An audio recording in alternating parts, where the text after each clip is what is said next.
Guys welcome welcome welcome. और आज के इस वीडियो की शुरुआत एक छोटे से सवाल के साथ। और सवाल आपके स्क्रीन पे। गाइज, क्या आप रोज खाना खाते हैं?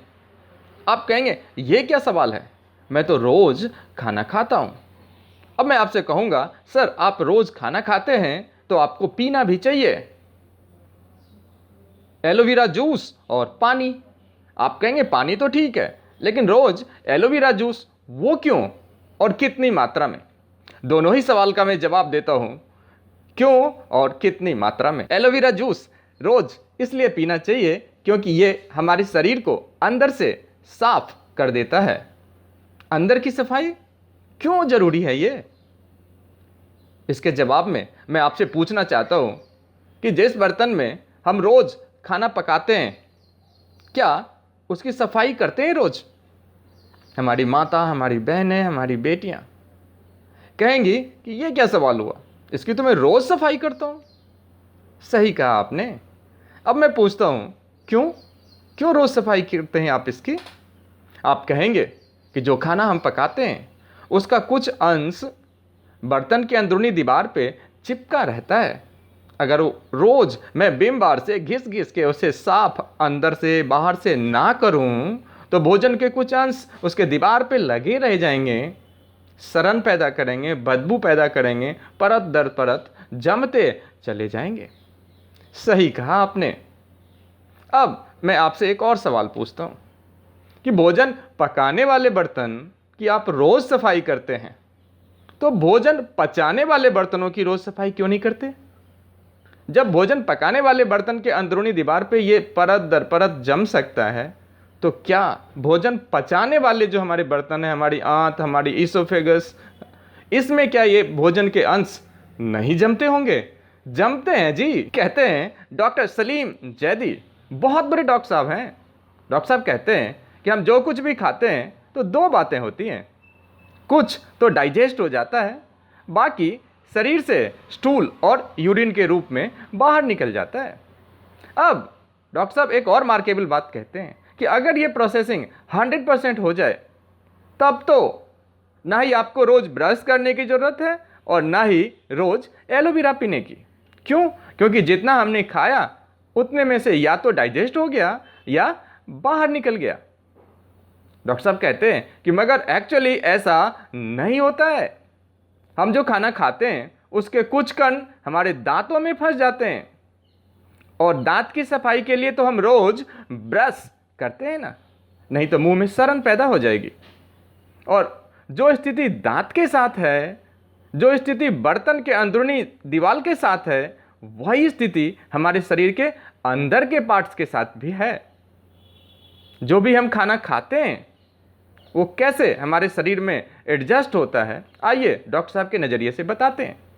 डॉक्टर साहब कहते हैं कि जो भी हम खाना खाते हैं, पहले मुंह से फिर पेट में हाइड्रोक्लोरिक एसिड उसे गलाता है, फिर वो छोटी आंत में पहुंचता है।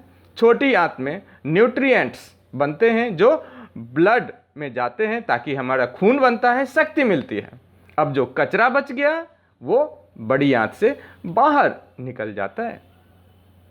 डॉक्टर साहब पूछते हैं कि बताइए, ये जो चारों प्रक्रिया हुई, मुंह से आइसोफेगस के जरिए हमारे पेट में, पेट से हमारे छोटी आंत में, छोटी आंत से फिर कचरा बड़ी आंत के जरिए बाहर निकलना, ये चारों प्रक्रिया खाना खाने के तुरंत बाद होता है या इसमें समय लगता है? डॉक्टर साहब कहते हैं अच्छा खासा समय लगता है जी। नहीं तो इंसान तुरंत खाता और तुरंत जाता कहाँ? अजी टॉयलेट, और कहाँ? अब सवाल ये कि कितना समय लगता है। डॉक्टर साहब कहते हैं डिपेंड करता है कि आपने क्या खाया है। डॉक्टर साहब कहते हैं कि अगर आपने फल फ्रूट खाया है तो कम से कम 3 घंटा लगता है इस प्रोसेस को कंप्लीट होने में। अगर आपने साग सब्जियां खाई हैं तो 6 घंटा लगता है इसे कंप्लीट होने में। और अगर अनाज खाया है आपने, चावल, दाल, बाजरा इत्यादि, तो सब 18 घंटे लगते हैं इसको प्रोसेस होने में। और डॉक्टर साहब आगे कहते हैं कि यही एक सवाल उठता है कि क्या हम एक बार जो भी खाते हैं तो क्या उतना घंटा शरीर को देते हैं उसे पचने के लिए, उसे प्रोसेस होने के लिए? नहीं। इसके वजह से दिक्कतें क्या होती हैं? इसकी वजह से दिक्कतें ये होती हैं कि एक भोजन अंदर प्रोसेस कंप्लीट हुआ नहीं, हमने दूसरा डाल दिया। जैसे अनाज 18 घंटे बाद प्रोसेस कंप्लीट होता है, हम तो हर एक 4 या 5 घंटे बाद अनाज खाते हैं। इससे क्या होता है, ये हमारे अंदरूनी परत पे, आंतों के और अन्य शरीर के अंदरूनी परत पे परत दर परत जमता चला जाता है। इसका परिणाम न्यूट्रिएंट के साथ साथ ये टॉक्सिन भी बनाता है। सड़न, बदबू, कीड़े सब कुछ हमारे अंदर पनपना शुरू हो जाता है, जो हमारे ब्लड में चला जाता है और ब्लड के माध्यम से ये हमारे शरीर के हर एक भाग में चला जाता है। अगर स्किन के नीचे जमा हो जाए तो आपके चेहरे पे पिंपल्स, एक्ने और कभी कभी शरीर के ऊपर गांठ दिखता है। अगर किडनी में जमा हो जाए स्टोन बना देता है, नसों में जमा हो जाए कोलेस्ट्रॉल बना देता है और लंग्स में जमा हो जाए तो लंग्स चोक हो जाता है। और 90% डिजीज, बीमारियों का ये कारण भी बनता है। डॉक्टर साहब कहते हैं 1-2 नहीं, पूरे 90% बीमारियों का ये कारण बनता है। समाधान, शरीर खुद इन हानिकारक विषाक्त पदार्थों को समाप्त कर सकता है। कब? जब आप प्रतिदिन 16 घंटे कुछ ना खाएं। मगर ऐसा संभव है क्या? नहीं। इस कारण इतना ज़्यादा परत दर परत टॉक्सिन्स, विषाक्त पदार्थ हमारे शरीर में जमा हो जाता है। क्या करें? अजी जनाब घबराइए नहीं, इसका भी सॉल्यूशन है। हर्बलिस्ट कहते हैं कि सर आप प्रतिदिन 3 से 4 चम्मच खाली पेट एलोवेरा जूस, शुद्ध बढ़िया क्वालिटी का एलोवेरा जूस खाली पेट सुबह सुबह सेवन करिए, फिर देखिए चमत्कार। एलोवेरा में कई विटामिन, खनिज, एमिनो एसिड और ट्राइटरपेनॉइड, सैपोनिन प्राकृतिक पौधों के उत्पाद जो रोगजनक रोगाणुओं से बचाव करते हैं, जो डिटॉक्स प्रक्रिया में सहायता करते हैं।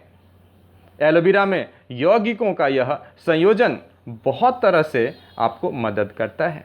ये बड़ी आंत की सफाई करता है, कोशिकाओं का पुनर्जन्म करता है, इम्यूनिटी सिस्टम को स्ट्रांग करता है, आपके शारीरिक ऊर्जा में वृद्धि करता है, रक्त में से टॉक्सिन्स को फिल्टर करता है, रक्त में से शुगर को कम करता है, डाइजेस्टिव सिस्टम स्ट्रांग करता है, दूषित भोजन के अवशेषों को तोड़ तोड़ के शरीर से बाहर निकाल देता है, हानिकारक विषाक्त पदार्थों को शिथिल और निष्क्रिय कर देता है।